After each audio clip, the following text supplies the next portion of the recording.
त्या कामाची ओळख आजच्या पिढीला देण्यासाठी कदाचित एक मधली दुवा म्हणून माझा जन्म झाला आहे किंवा तेवढंच माझं काम आहे आणि जे मी अत्यंत प्रामाणिकपणे करतो आहे.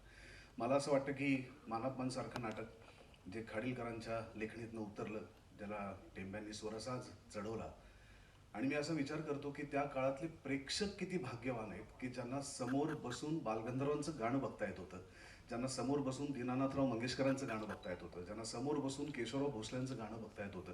एक प्रयोग तर केशवराव आणि बालगंधर्व स्वतः गातायत आणि लोक आनंद घेत आहेत. म्हणजे हा इतका अद्भुत सोहळा त्या प्रेक्षकांनी लाभला. ते प्रेक्षक खरं तर नशीबवान.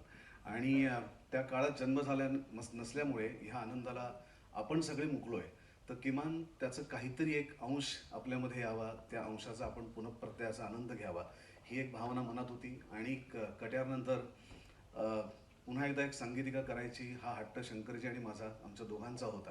त्या हट्टातनं हे जन्माला आलेलं आहे चित्रपट.